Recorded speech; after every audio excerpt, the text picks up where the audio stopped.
Hey everybody, welcome back to 1776 or Bust. So as you can see on the table tonight, I have the Steyr S9-A1 and the XD Mod 2 Subcompact. So one of my subscribers asked if I'd be willing to do a review, or at least a more detailed review between the two pistols.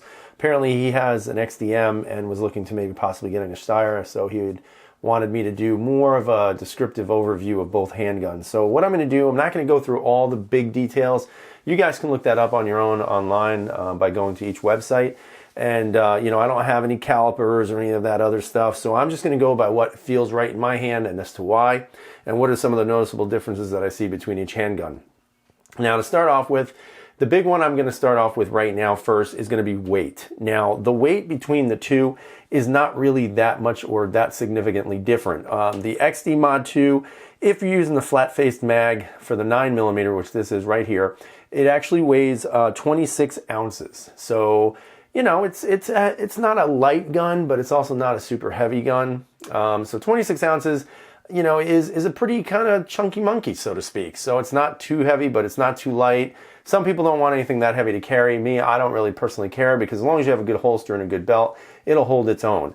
Now, if you use the extended magazine like this one here, it'll add an additional ounce, so it actually adds up to 27 ounces with this and 26 ounces with the flat face. Now, whether or not the Pierce grip extension changes the weight of that, don't know, don't really honestly care, to be honest with you, because it's nothing significant, at least nothing that I can feel. In regards to the Steyr's overall weight with the magazine unloaded is 26.7 ounces. So if you round that up, then obviously it's 27 ounces. So the weight is very comparable. If an ounce is that big of a deal to you, then obviously you go with this. If an ounce is something you can handle, then I'd suggest maybe going with that. But it's really, again, up to you.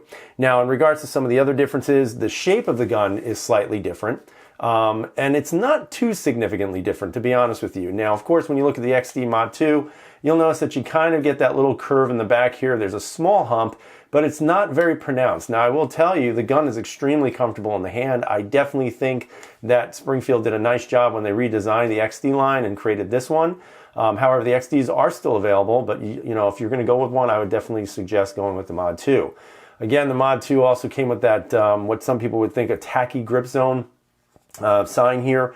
Me, I don't personally care, because last time I checked, I hold the gun here anyway. Who's really going to see it? So it's not really that big a deal aesthetically, but for some people, they didn't like it. Me, I kind of highlighted it, just I thought it was looking pretty cool that way. But, again, the stippling job they did on it was very nice. There's some real minor finger grooves here. It's nothing too pronounced, but you can definitely tell. They also did the undercut on the trigger guard. So it really did make the gun very ergonomic in the hand, makes it feel really nice. And in regards to grip size, even with the Pierce extension, you'll notice that my pinky has some extra room here. I don't have big fat hot dog or sausage fingers. I have long fingers, but not big fat ones. So my fingers actually fit pretty well on this. And you can see there is still some of that room. When I had the flat base plate on here, I had enough room on my pinky. The pinky was hanging off just a little bit, but nothing significant that would make me say it's uncomfortable and wouldn't be able to handle it when shooting.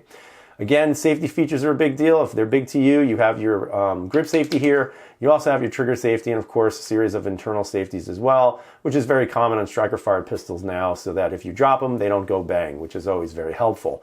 Other than that, it's a great gun to shoot. I haven't had any issues with it. It is very comfortable in the hand.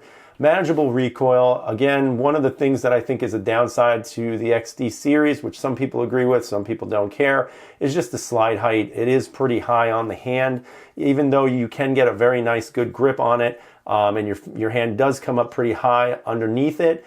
You still have this very high slide that rides on the frame. So some people like that, some people don't, and some people really don't care either way. Now, when we look at the Steyr itself has, again, a nice rounded grip as well, but you'll notice there's a more pronounced hump in the back here. And I think that is good and bad depending on who you are. Some people like it, some people are adverse to it because they just don't like the way it feels with that extra heel that slides into your hand here. Now, I will tell you, feeling the grip if I was going to compare both grips at the same time, there really isn't a significant difference in the way they feel in regards to the width. Some people say that the Steyrs are thick. I would agree, but it's not an uncomfortable feeling. It's not like you're, have a brick in your hand and you're trying to aim that. Now, some might, jokingly say, well, that's what a Glock is. I still think Glocks are very nice in the hand. I have no issues holding a Glock, and, I like them. So I'm not going to say that that's true, but some people feel that way. Now, of course, in regards to, some of the features of this handgun, obviously you don't see the grip safety, which I don't think is all that necessary, but some people do. Again, you have your trigger safety here, which is very common, again, on striker-fired pistols today. But more importantly, I think one of the big features that's, I think, the biggest plus to this firearm, sorry, I just slid my chair over, is the fact that you're getting very high on that slide. Not only do you have a low bore access, but you're also getting extremely, extremely high up on that slide because of the way the cut is under here. Compared to the XD is not cut in as deep as the Steyr itself. And if I was going to put these on top of each other, while it may not look that significantly different, you can see there is a big chunk in there of the XD still left. And I will tell you, it does make a significant difference when you're shooting this firearm. It's very comfortable. Your wrist automatically locks in place, and you're getting extremely high, and a very good purchase on the firearm if that's what your concern might be. Now, of course, both pistols are empty, and we'll kind of look at the triggers. In regards to the trigger, the XD doesn't have the greatest trigger out of the box. It is a little bit mushy, a little squishy, but it's pretty smooth, and it is definitely a doable trigger that, again, unless you're sitting there measuring the trigger and going for accuracy, I don't really think it's going to matter in a self-defense gun. So again, just to tell you that, there you go, we're empty, great, everybody looks good. So let's see the take-up on the trigger, and I'll see if I can do this sideways here. That's the take-up. So it's a pretty long take-up right there, but that's where you hit the wall. Once you hit the wall, and as long as that grip safety is activated, you can pull the trigger, but you'll notice that it's a pretty crisp break once you hit the wall, but there is significant take-up. Now the reset, again, it's a pretty darn long reset, and then you have a little creep back in that trigger, and then it breaks again. So it's not the best trigger in the world, but it's not the worst either. I mean, it's a trigger. It's not, I like how people always say, oh, the trigger, but honestly, guys, it's a self-defense pistol.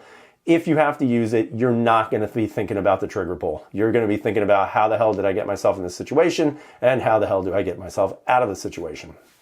Now, with the Steyr is a double action only trigger, so the reset is double action. So in other words, there's not going to be that crisp reset here like you would find in other firearms, which I didn't know at first that was the way it was supposed to be, but according to the rep at Steyr, that is. So let's take a look at the trigger. Again, the gun is empty. If you want to check that out, see it's all empty, great. Now, here is the trigger pull. So let's see if we can get that. So here's your trigger safety, which by the way is really nice, very flat in the trigger, but that's it. There's your take-up. It's almost next to nothing. And then once you pull the trigger, that's it. Now this trigger weighs, I think, something like 4.5 pounds. Again, I don't have a gauge for it, so if anybody wants to donate one to the channel, that would be awesome. But you'll notice here's the reset. Again, it's not really a reset. There's nothing tactile, and I shouldn't say nothing because it is a slight tactile reset, but there's really nothing even audible. It's only very slight. But the reset is basically a pure double action. So when you hit the reset, it's the same break every single time. So, again, the gun is very good. I have seen nothing wrong with this pistol at this point. The takedown is extremely easy. Everything inside, the finish is just immaculate. Everything about this firearm screams quality. So again, why would somebody not consider it? It's beyond me.